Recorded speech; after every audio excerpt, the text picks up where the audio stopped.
함께 하나님의 말씀을 보십니다. 누가복음 22장입니다.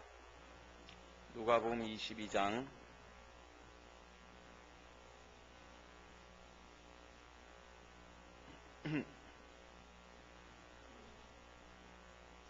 누가복음 22장 28절부터 46절까지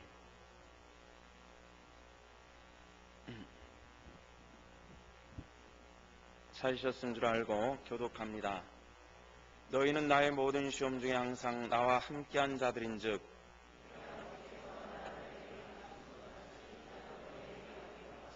너희로 내 나라에서 내 상에서 먹고 마시며 또는 보좌에 앉아 이스라엘 12지파를 다스리게 하려 하노라.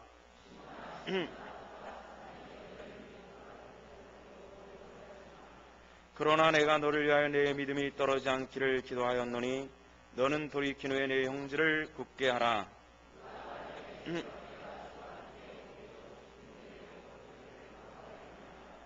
이르시되 베드로야 내가 내게 말하노니 오늘 다 굴기 전에 내가 3번 나를 모른다고 부인하리라 하시니라.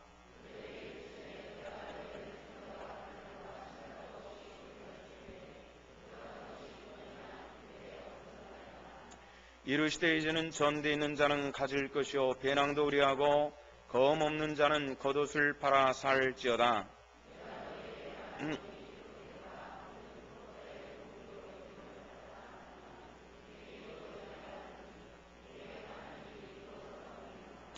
그들이 여짜오되 주여 보소서 여기 검들이 있나이다. 대답하시되 족하다 하시니라.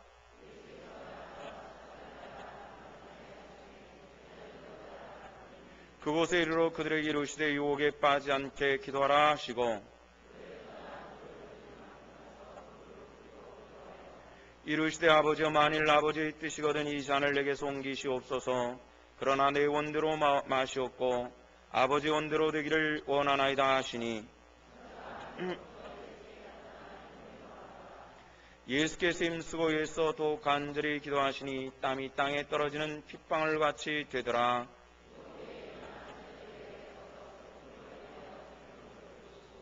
함께 이르시되 어찌하여 자느냐 시험에 들지 않게 일어나 기도하라 하시니라. 아멘. 주 아버지 하나님 은혜를 감사합니다. 당신의 몸된 교회에 두 장로님을 세우셨습니다. 솔로몬의 성전을 잇고 입구 양쪽에 두 기둥을 세워 한쪽은 보아스라며 한쪽은 야긴을 하여 하나님의 몸된 교회에 크게 쓰임받을 수 있도록 은혜 베푸신과 같이 우리 두 장로님들이 보아스와 야긴처럼 하나님의 몸된 성전을 받드는 기둥과 같이 될 수 있도록 은혜를 내려 주시옵소서.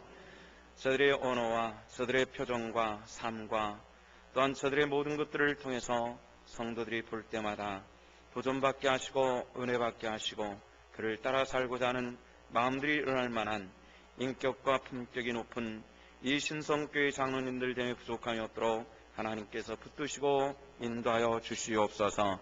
오늘 또 종이 말씀 전하오니 입술의 능력을 허락하시기를 원하며 우리 구주 예수 그리스도 이름 받들어 기도하옵나이다. 아멘.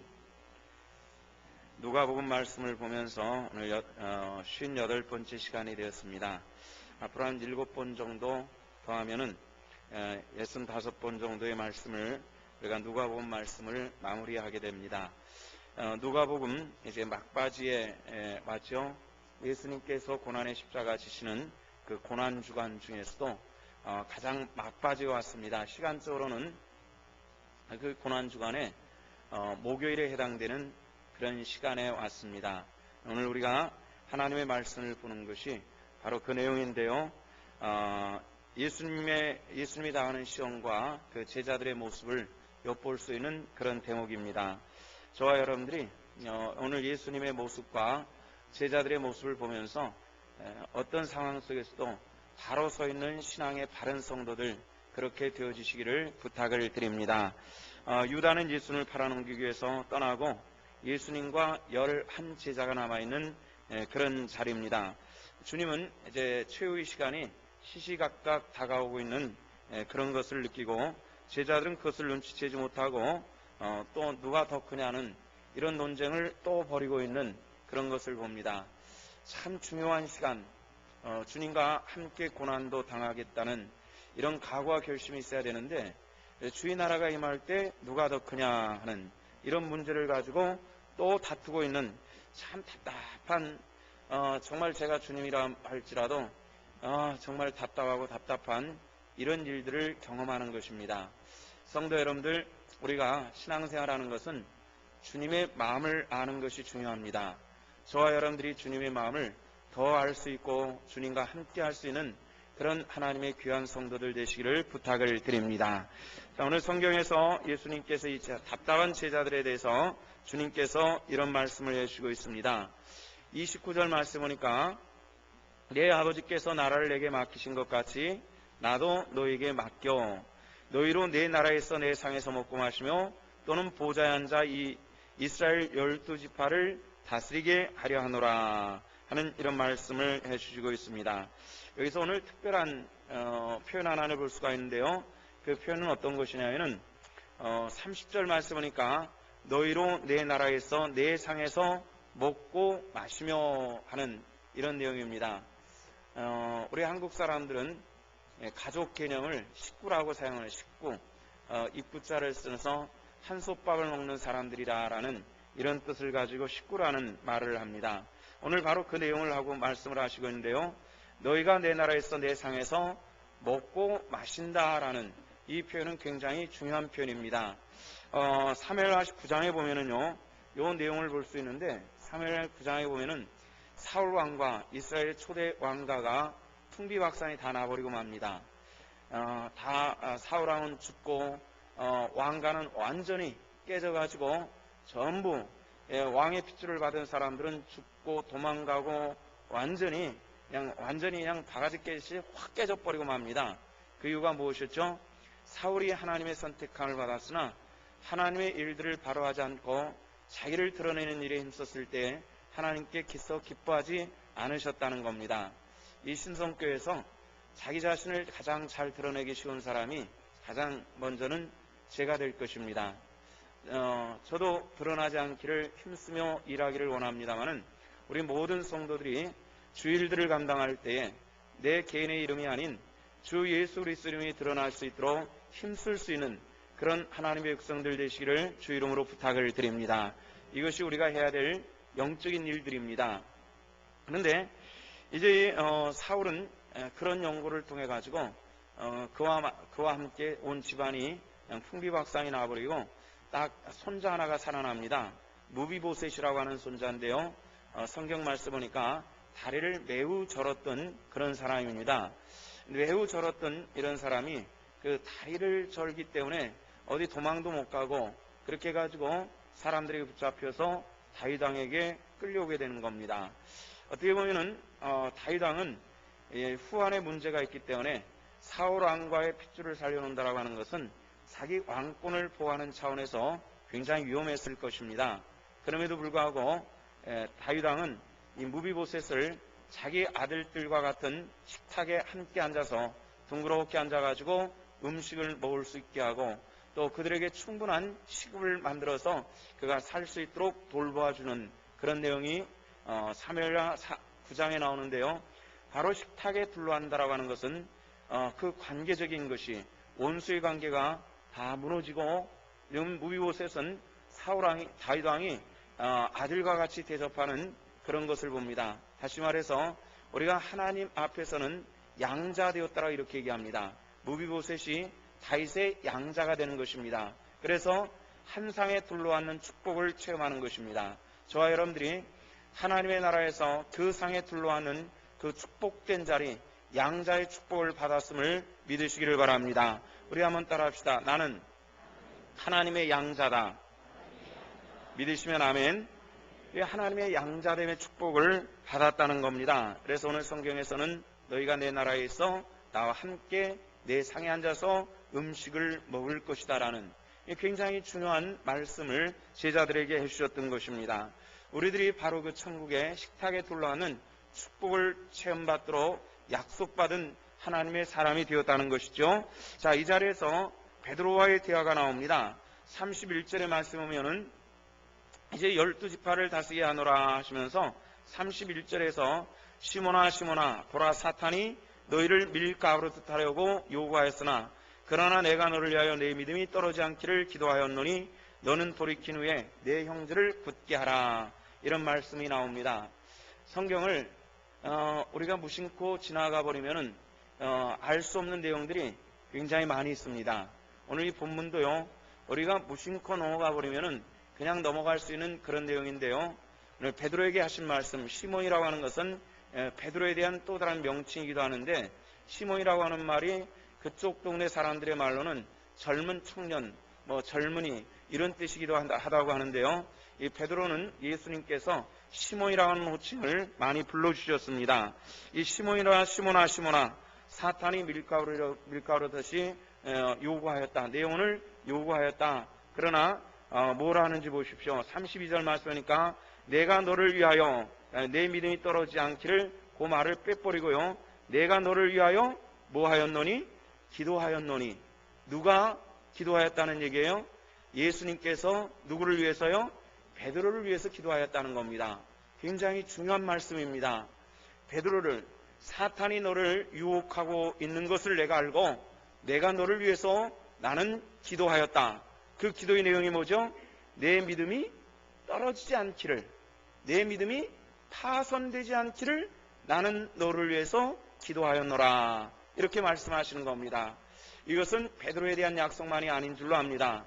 저와 여러분들을 위해서 하나님께서, 주님께서 내가 너를 위해서, 김 목사 너를 위해서 내 믿음이, 너희 사명이 떨어지지 않기를 내가 기도하였노라는 이 말씀으로 저는 믿습니다. 여러분들을 위해서 오늘 주님께서 내 믿음이 떨어지지 않기를 내가 너를 위하여 기도하였노라는 이 말씀이 베드로에게 주신 말씀이라고 생각해 버리면은 우리와는 아무런 관련이 없어져 버리고 맙니다.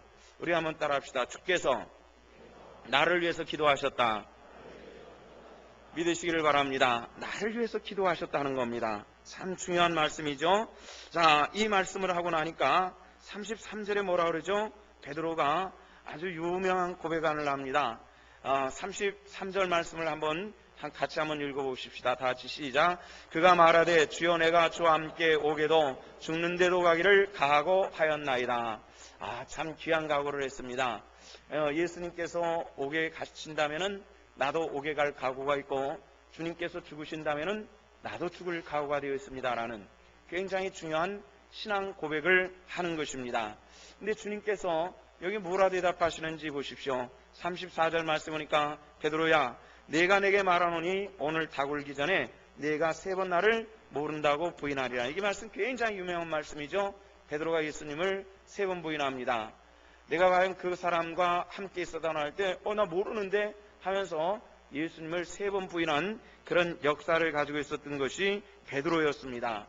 주님께서는 베드로를 위해서 기도하고 계셨습니다. 그 기도의 이유는 무엇이냐면은 베드로의 신앙적 파손이 염려되었기 때문에 그렇습니다.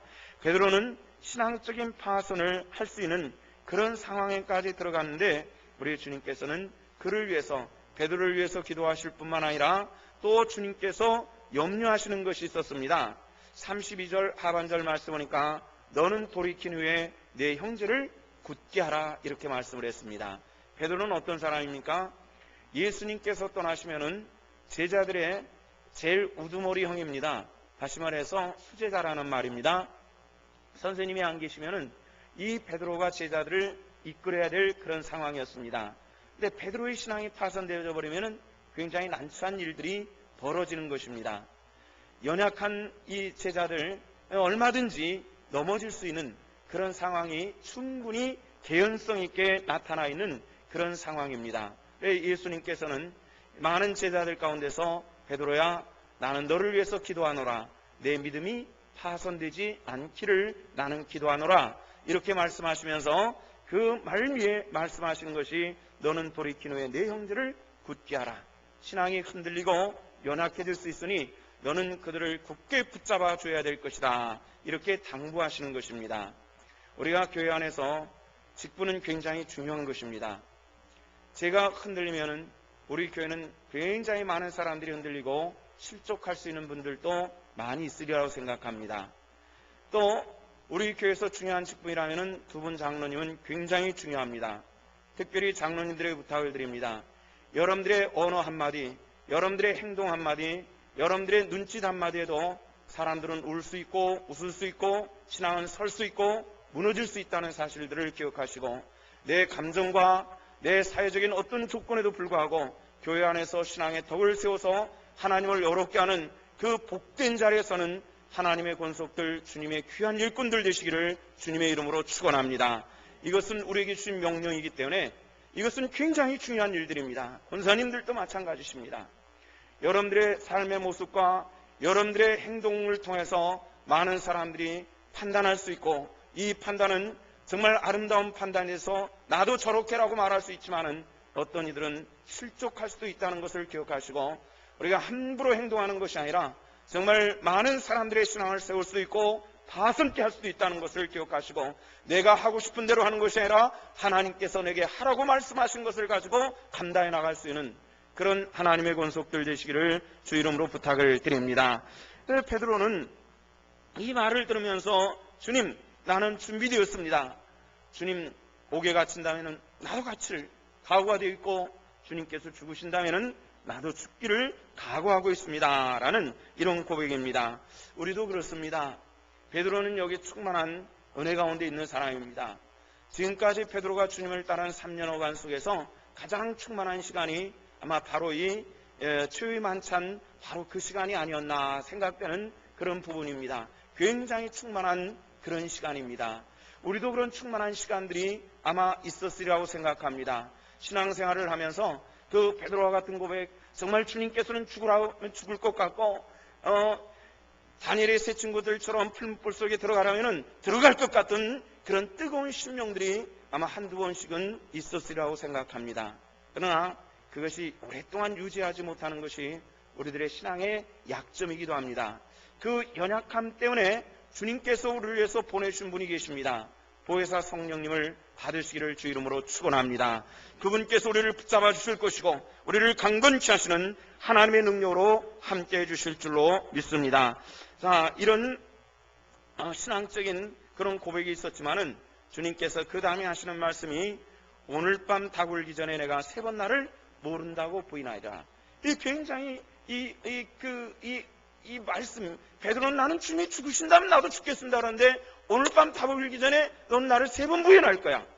이 굉장히 반대의 이 역전되는 상황을 이뤄나가는, 보통 사람 같으면 그걸 알아도 그래 베드로야 참 고맙다 뭐 이렇게 말씀하실 것 같은데, 그 베드로의 고백을 참 불을 끼얹는 것처럼 오늘 밤 너는 닭 울기 전에 날 3번을 부인할 거야 라는 이 말씀을 해주셨다는 것, 여러분들 어떻게 생각하십니까?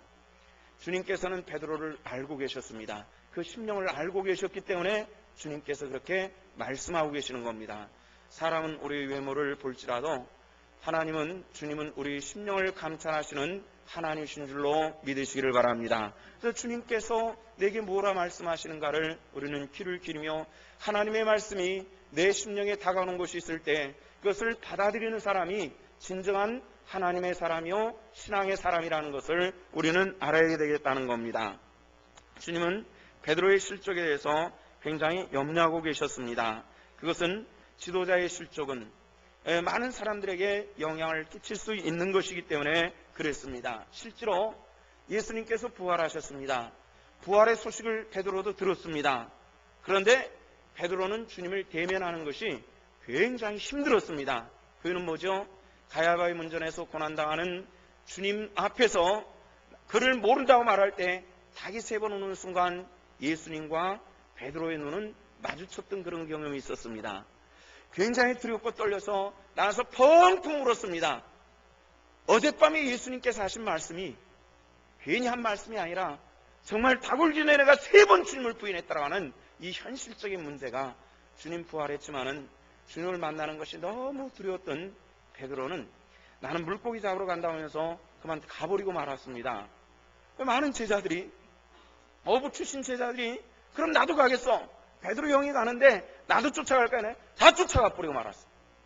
예수님께서 부활하셨지만은 만날 만한 제자들이 없었단 말이에요.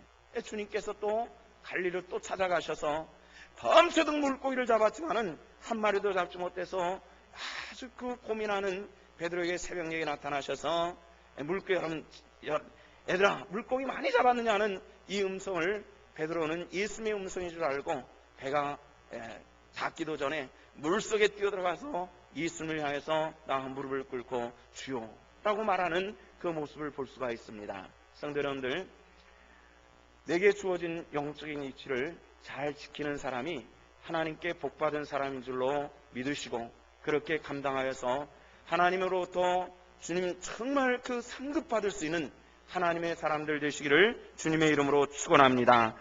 신앙이나 인생이나 살다 보면 흔들릴 수밖에 없는 때가 많이 있을 겁니다. 육신의 삶 속에서 가정적으로도 흔들리는 경우들이 아마 있을 것입니다. 인생을 오랫동안 살면서 실망한 남편의 모습들, 남편은 아내의 모습들, 부모는 자식의 모습들, 자식은 부모의 모습들, 또는 내 삶의 그런 삶의 얻어야 될 물질의 문제를, 또는 건강의 문제를, 가족 사회 속에서 나타난 수많은 이런 문제를 통해서 우리는 하루하루를 살아가면서 전진해 가는 것입니다. 인생을 살아가면서 문제없는 사람은 없습니다. 문제없는 신앙인도 없습니다.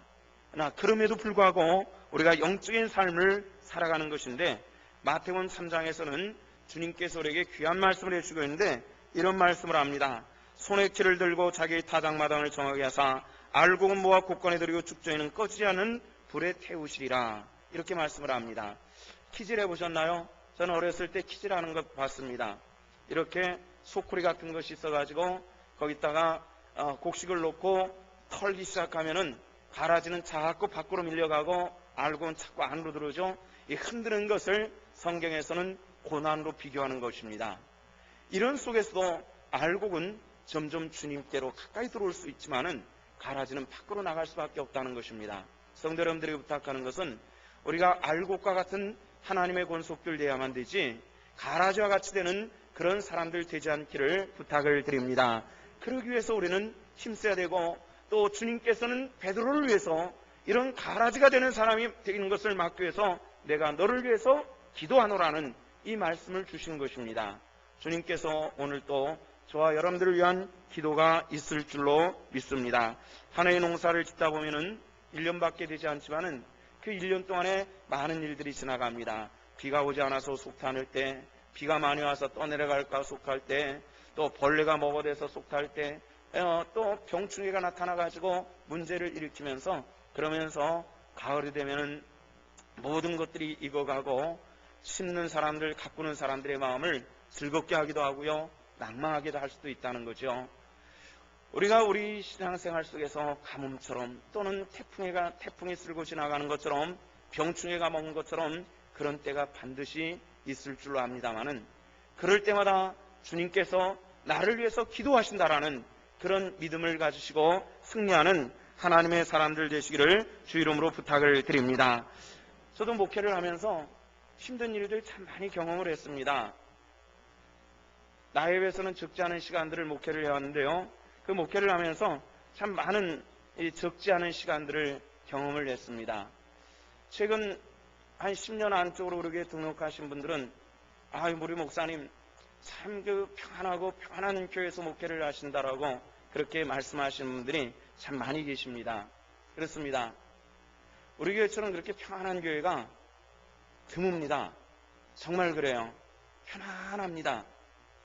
편안하다 보면은 또 문제가 있는 것이 있죠. 우리가 훈련되지 않는다는 것입니다.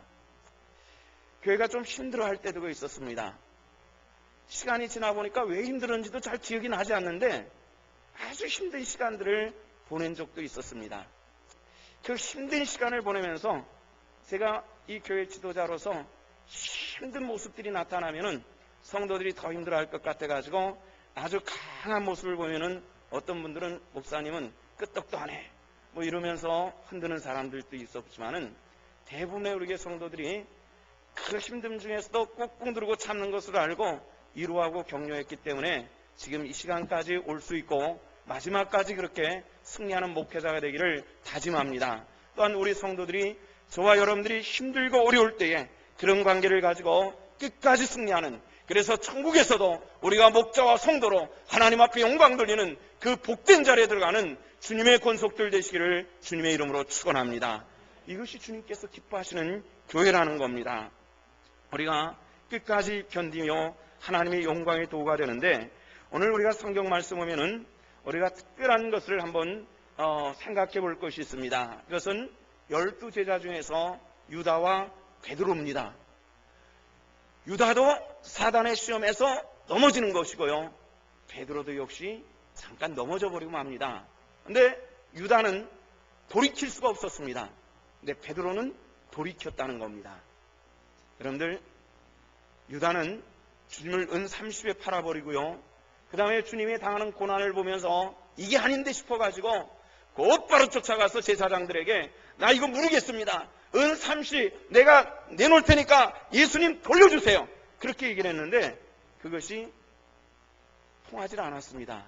그래서 성전에 가서 성전에다가 은 30을 집어넣고 그리고 목매달아서 자살해버리고 말았습니다. 베드로는 주님께로 돌아올 수 있는 그런 길을 얻지를 못했어요. 그것은 뭐냐면은 자기 육신의 유익을 위해서 주님을 팔아버렸기 때문에 그렇습니다. 우리가 신앙생활에 조만한 욕심 때문에 신앙을 모른 척하는 것은 굉장히 위험한 일들입니다. 신앙의 양심을 가지고 살아갈 수 있는 우리 신성의 권속들 되시기를 주 이름으로 부탁을 드립니다. 베드로는 어떤 사람이었습니까? 잠시 육신의 두려움, 내가 붙잡히면은 나도 당할 수 있는 저 고난, 이런 생각을 했기 때문에 잠깐 주님을 부인했었습니다마는, 그러나 베드로는 돌아올 길을 얻을 수가 있었더라는 겁니다. 우리가 신앙생활하면서 부지불식간에 지을 수 있는 죄악들은 얼마든지 있을 수 있습니다. 얼마든지 있을 수 있어요. 그러나 유다 같은 자리에 들어가지 않기를 부탁을 드립니다. 이것은 불행한 것이고, 너무 불행한 사람이 유다였다고요. 회개하기를 원했지만은 회개할 기회를 얻지 못하는 것처럼 불쌍한 사람이 있을 수가 없죠. 근데 베드로는 돌이켰고요. 그리고 우리가 잘 아는 것처럼 마지막 순간에 로마의 원형 경기장에서 십자가에 거꾸로 못 박혀 순교를 하면서, 그러면서 주님을 찬양하며 끝까지 자기 삶을 주님께 드렸던 그런 하나님의 권속이 될 수가 있었습니다. 베드로의 장담과 주님의 말씀을 보면은 우리가 잘 알 수가 있죠. 주님께서 말씀하신 것처럼 내가 닭울기 전에 3번 나를 부인하리라 한 것처럼 베드로는 그렇게 주님을 부인을 했습니다. 이 자신의 이 실수 때문에 베드로는 자기 자신을 늘 채찍질하면서 그렇게 살아갔던 베드로의 흔적을 역사 속에서 볼 수가 있죠. 우리가 완벽한 것보다는 때로는 조금 부족해도 괜찮습니다. 그 부족함을 통해서 더 겸손해질 수 있고 더 주님을 높일 수 있는 그런 자리에 있다면 때로 우리 연약함도 주님께서 쓰실 수 있는 아름다운 도구가 되어질 것입니다. 그래서 사도 바울은 그런 얘기를 하지 않습니까? 자신은 자신의 육체의 이 가시를 통해서 주님께 3번을 간절히 기도했지만은 주님께서 응답하지 아니하시고 이런 말씀을 했습니다. 내 은혜가 너희 약한 데서 온전하여 짐이라 하는 그런 말씀을 해 주었습니다. 너희 약한 데서 내 은혜가 온전해지는 것, 때로 우리의 연약함을 통해서 하나님께서 나를 연약하게 하실 때에 나를 찾아오시는 그 주님의 문두드림을 체험할 수 있고 들을 수 있는 영의 귀가 띄어지는 우리 신성의 권속들 되시기를 축원합니다. 주님께서는 이런 과정을, 이런 말씀을 다 마치시고 그리고 감람산으로 올라가십니다. 39절 말씀에 보니까 예수께서 나가사 습관을 따라 감람산에 가시매라는 말씀이 나오죠. 주님의 감람산에 가시는 습관은 무엇입니까? 예수님께서 여러 번 예루살렘에 오셨는데요, 그때마다 감람산에 가셔서 밤새워 기도하시든지 아니면 지치고 힘드실 때는 베다니 나사로의 집에 가서 주무시든지 이런 과정들을 겪었습니다. 주님의 습관은 기도하는 습관이었습니다. 성도의 습관이, 저의 습관이 기도하는 습관이 되어지시기를 축원합니다. 우리 한번 따라합시다. 기도의 습관을 키우자. 기도의 습관을 키우자. 그렇게 하시기를 바랍니다. 그렇게 하시기를 바랍니다. 우리가 기도 안 하는 것도 습관 될 수 있고 기도하는 것도 습관 될 수가 있습니다. 새벽은 누구나 힘든 것이고 어려운 것입니다. 그러나 주님께서는 습관을 따라 기도하시고 아버지께 내 삶을 맡기셨고 그리고 충만한 은혜를 받으시고 마지막 십자가의 길을 가셨던 것을 우리는 잘 알고 있습니다. 그럼에도 불구하고 우리 주님께서는 제자들에게 돌팔매 한 번 던질 만한 거리를 떨어뜨리시고 41절 말씀에 보니까 돈 던질 만큼 가서 무릎을 꿇고 기도하셨다 그러죠. 돈 던질 만큼 한 30m 정도 아마 됐을지 모르겠습니다. 그 정도 떨어지셔서 예수님께서는 기도하시고 제자들은 남겨두셨고, 그리고 나를 위해서 기도하라 이렇게 말씀을 해 주셨습니다. 이제 예수님께서는 제자들을 위해서 기도하시고 제자들은 나를 위해서 기도하라 이 말씀을 하신 겁니다.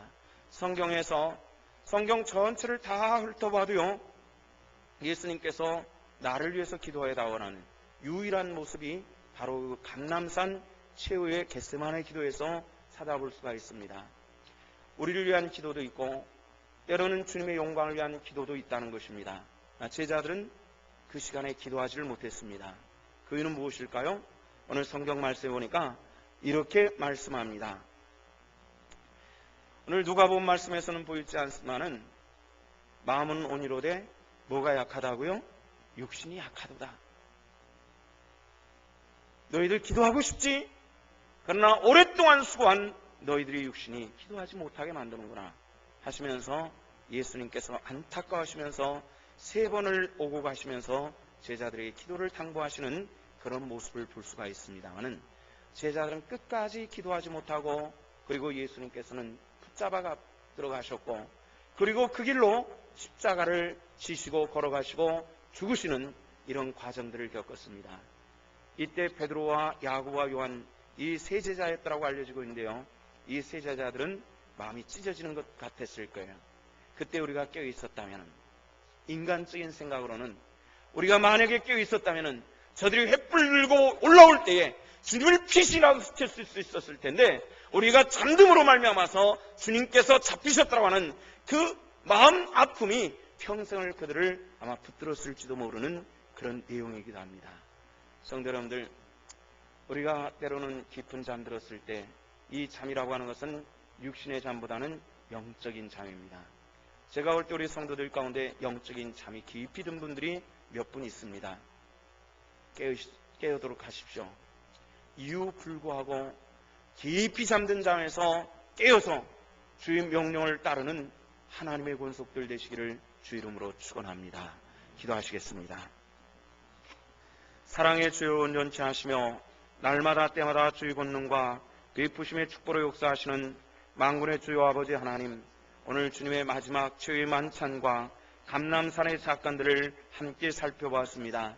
주님, 우리가 온전한 깨우침을 갖게 하시고 이 시대 날마다 깨어 주 하나님의 영광의 도구로 쓰임받을 수 있도록 은혜를 더하여 주시옵소서. 감사드리며 우리 구주 예수 그리스도 이름 받들어 기도하옵나이다. 아멘.